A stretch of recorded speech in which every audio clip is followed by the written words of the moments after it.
come up with what is your rationale for selecting a frequency out of some continuum that you need, and then you need equipment, right? You need equipment to generate the frequencies that you're even talking about. And what do I have accessible to me? Very, very limited things, unfortunately. So there's a big problem there, but I have certainly worked with it the best that I can. I've done some simple and obvious things that one might hope would have an effect, and there's a lot of people that might say something works, like your ultraviolet light or the black light thing, and I do these things, and a lot of times there's nothing that I see, and I go on, and yet quite a few people are talking about how they're having something. But again, unless it's documented, I don't have anything to work with. But in the things I've tried, there might have been certain hopes of certain things happening, but nothing obvious has happened. I work with lasers, I work with ultraviolet. I worked with that which is accessible to me with the means and equipment which I have, which are reasonably limited and fairly well-defined. What I have focused on more and more over this past year or 2 years is chemistry and biology. The frequency thing, I have an interest in that down the road, but I have to say one of the things that I'm after is I am trying to inhibit the growth of this thing. There's no question about that because I think it needs to be done. And so one of the criteria or standards that I have tried to use in that is that I am trying to develop methods to investigate, is how I would put it. Again, there'll be nothing medical here, but I'm attempting to create methods to investigate that would use means and methods that are available to essentially all of us. If I can avoid it, I would like to avoid, call it special equipment, expensive equipment. I would personally like to avoid being involved with drugs. I'm not a big fan of what's happened in the pharmaceutical side of things these days. So, and if you look at pharmacology, most of them come from plants anyway. And I'm hardly a naturopath doctor. But by the same token, that's a goal that I would have, is access and cost not being a limitation. So, sure, there's a lot of great ideas we could come up with where we might start testing frequency if we have all kinds of fancy equipment and radiation. But the more that that's done also, the more limiting it's going to be in the participation and also the cost issues. So that's one of the things that I'm striving for. And as I mentioned, my emphasis has been on chemistry and biology. The reason for that is because there is a chemistry and there is a biology that is showing itself up. And I still have major problems with the fact that, if you can see something, to not work with what you can see first. Why not work with what you can see? Why would I try to create an alternative interpretation to something, such as a mechanical robot or whatever, if I don't see evidence of a mechanical robot? But if I see evidence of biological growth, okay? Biological meaning that it's feeding off of organic materials. If I see this, and then I can get to the point where that can even be grown within a controlled environment, should I not be spending my time there? And my answer to that question is yes, I should be. It's first. And then a logical extension of that, to me, immediately, is the application of chemistry. Okay? Biochemistry is a fundamental definition and way that we can interpret our existence, is in terms of biochemistry. And it's where I would start. I'm not a chemist by trade. I'm not a microscopist by trade. I'm not these things, but I dig in and I try to learn what I need to learn the best that I can in the time that I have. And the biochemistry is an obvious focal point for me in this work. And that's going to remain the case until those avenues are exhausted, and they're not even close. They're just opening up. They're absolutely just opening up. So, I'm going to go on with,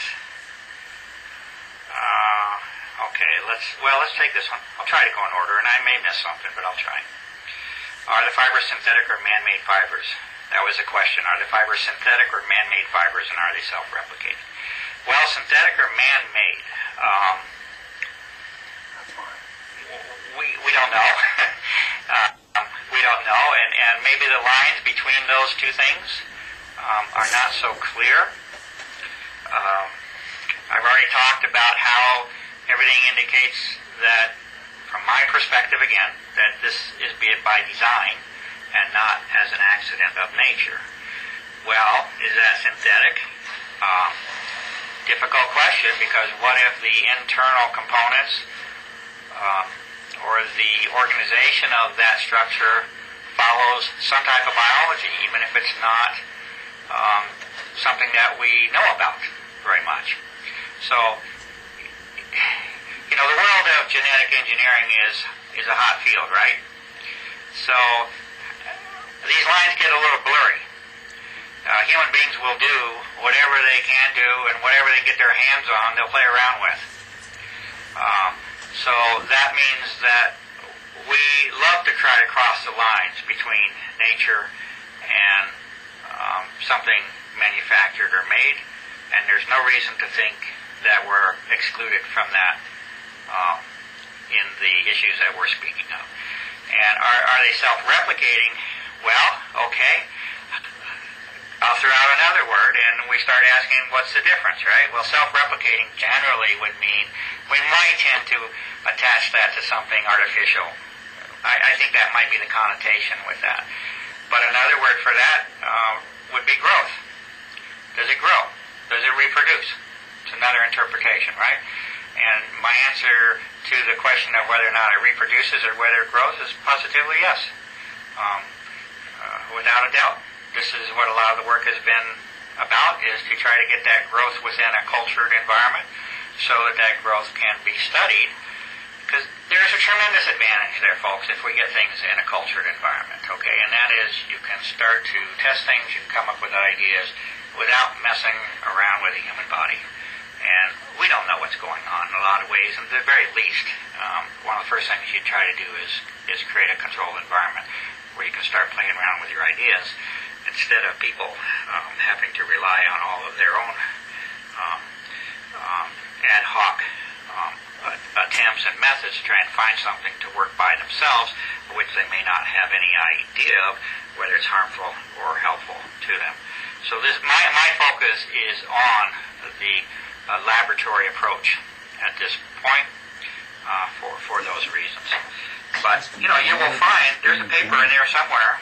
I think it says, what's it say? It says growth captured. I can't remember the other word. It says growth captured, and that was the first time that I was able to get a time-lapse camera on this culture, and you will see those filaments in a controlled environment growing. And it was detectable within an hour or two of time, condensed to roughly, I think it was probably a minute or less, that time-lapse video, and that's on the site. And so, is it self-replicating? Well, whatever is there is growing. And it's not difficult. Not difficult to get it to grow once you get to a certain stage. All right, let's go on. Andrew is asking, we're about halfway through our time, folks. Andrew is asking, he is saying, concerning the growth of this thing, the guys at Silent Superbug, who seem to know quite a bit, how, question mark, the guys at Silent Superbug emphasize that it is a model organism based on quorum sensing, maybe trying different quorum quenching substances, such as, you have to forgive me on pronunciation, furanones, maybe, you know, again, forgive me, but furanones would be interesting in the culture test. Okay. Well, first of all, if Andrew is who I think it is, you know, Andrew has a pretty good background on health and medical side. So my guess is that Andrew probably has a lot of ideas about things that could be done and need to be done.